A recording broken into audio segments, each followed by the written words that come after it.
Hi, I am author and speaker and bereaved parent Laura Diehl. I want to answer this email that came to me from Vicky. She says, "Hi Laura, I've heard you say several times that our children know the answer to the why question and that they are okay with it." Let me just say what she's talking about is as grieving parents, we can't help but say why? Why God? Why did this happen? Why my child? Why my family? And I believe that when our kids get to heaven, they see the full picture that we can't see. They get to see through God's eyes. They see the full picture. And so they now know the why that we don't know. So that's what she's talking about. She says, "That's difficult for me to believe because every time I hear you say that, my mind automatically goes back to that moment when he fell to his knees, grabbing his younger brother and crying while saying he didn't want to die. This young man had cancer and it was incurable. That is one of my biggest struggles right now, trying to get past that and accept that he's okay. I can't explain the pain I feel when I remember that, and even asking God to show me where he was when this happened doesn't really seem to help.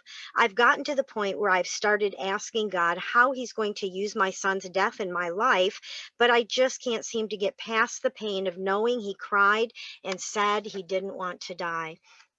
That is a horrible, just a horrible, gut wrenching thing, isn't it? And what I shared with this mom, I believe God gave me an illustration that I want to share with you. If we have never had anything but a McDonald's hamburger, we may love McDonald's hamburgers. Okay, go with me here. All right.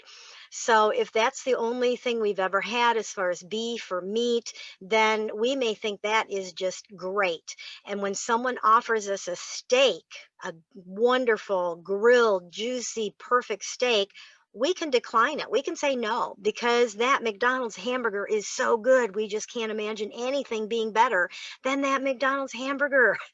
And when we first finally are convinced to bite into that steak, it's like that hamburger's nothing. Why did I think that burger was so good? Give me a steak every time, right? And I really do believe that that's what it's going to be like when we get to heaven. As a lot of times I mean, all right, so now that our child has died, this world isn't that great, and we just want to be out of here, right? But like in this situation where this child knew he was going to die and he was scared and he didn't want to die, I really do believe it's because we don't understand what is to come. And the only thing we have to compare it to is, I'm not going to get to do this and I'm not going to get to do that. But we don't realize that where we're going is like the steak compared to the McDonald's burger.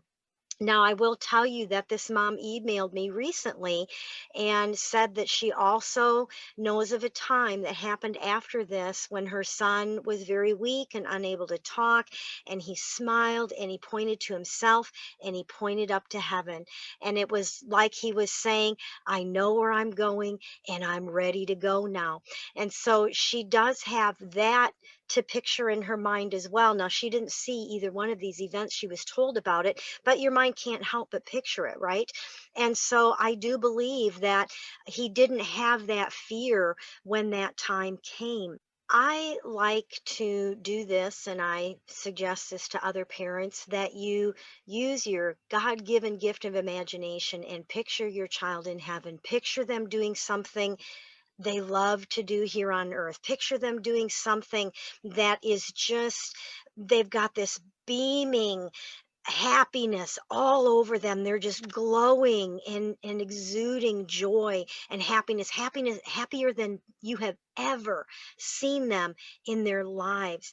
And I believe that that can't even be compared to what's really going on with our kids right now. This isn't necessarily scriptural, but I do believe that I can say this with complete confidence. There are two things that I want to say here. One is, I already alluded to it, that our imagination is a gift from God. And as children, we tend to make sure we grow out of our imagination because we think it's not a good thing. And yet, as adults, we do use our imagination because we imagine all kinds of horrible things happening. And it's not very often that we allow ourselves to imagine good things happening. And so I believe that that our imagination is a gift from God. I believe I can say that with confidence. And the other thing that I want to say that I truly believe is that whatever we can imagine is going on in heaven, if we're wrong, it's even that much better than what we could imagine. I mean, we can apply that verse that, God can do beyond all that we can imagine, ask, or think, right? And I think that's what heaven is. It's beyond what we can even imagine. So imagine the best thing you can imagine with your child in heaven, and then know it's going to be it's even better than that for them right now. If this is an area of, thinking about your child in heaven, maybe there's some struggles there. If you go to our website, gpshope.org, go to the search bar down below and type in the word heaven. You're going to find several resources that talk about that. One of them specifically is a blog that I wrote titled, "Is My Child Sad in Heaven Knowing I'm Hurting So Much?" So just go to gpshope.org, go to the search bar, type in heaven, and you'll find several resources that will talk about this issue of our children in heaven. If this video was encouraging to you, would you please give it a thumbs up and maybe share it with another parent who might need this?